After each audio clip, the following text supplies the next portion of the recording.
Guri, Hjallen, Eriksen, you have a doctorate in fish regulation. Yes. How did that come about? It's a long story. I like long stories. To make it short, I was able to move home to Lofoten, where I'm from, and write a PhD on fisheries law and regulations. This is my book that I wrote over 4 years. But I have written the book in a company called Salt that is based in Svolvær in Lofoten. So it's an industrial PhD is what the name is, under the research council that funds this. And what is Salt? Salt is a consultancy company that does tasks for the public, like they do consultancy tasks, also research and outreach of research results about the marine environment. And what are your key points then on fisheries regulation? I was talking to the Director General of Fisheries earlier today, and they are of course working in taking care of the laws and regulations that we have. What is your point of view on regulating fisheries? Yeah, it's of course very complicated thing. So what I have tried to do is to say something about how can we improve fisheries legislation and regulation.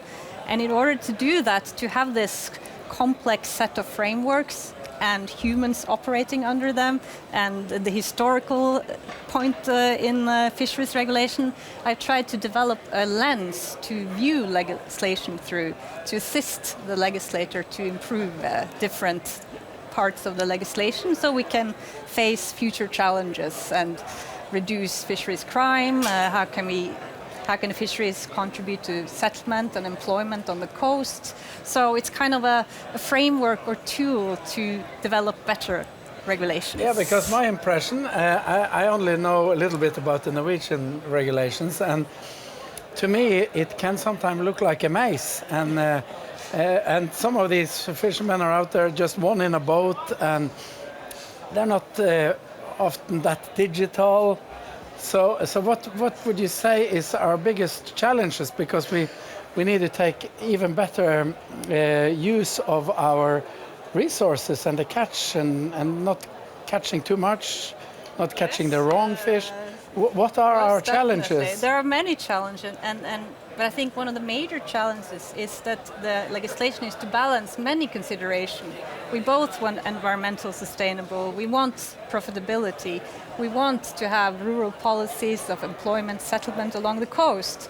So I think we need to look at the legislation, see what is the way forward, what is important in the future fisheries, and how do we design regulatory frameworks that can meet the challenges. We have reduced climate emissions, to ensure that we can trace what is harvested from the sea is what ends up on the dock.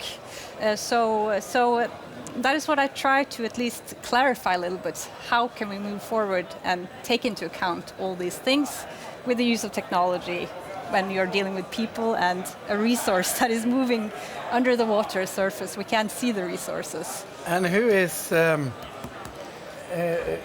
do you want to read your book?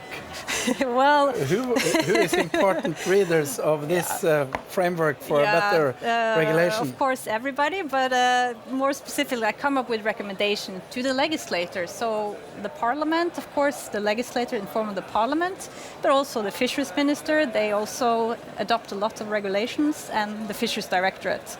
But I also want to create a debate on how do we legislate fisheries for the future, where also the broader public can take part.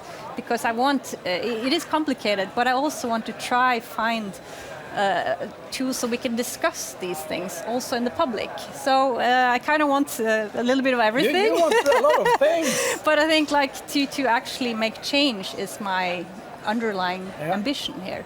Yeah. And what are your hopes for this week here at the Nordfishing? Well, to talk with as many actors as possible that feels the legislation on their daily work. How do they see the legislation? Is it too rigid? Is it too unpredictable? What are the underlying purposes? Do they see that the legislation meets what they see as important in the future for the fisheries? So I think talk to as many as possible, because in theory, I need to talk with those who are out there in practice. So I hope you have a wonderful stay, and that many people listen to you, and that more people get interest in legislation when it comes to fish. What's your favorite fish when it comes to legislation? Of course, I have to say cod, because I'm you from Lofoten. You're from Kabelvåg. Yes. So that's, of course, the cod. Another important aspect, of course, in taking care of the resources and could be limiting factors for growth is financing. And Karen has talked to Ola from Sparebank 1.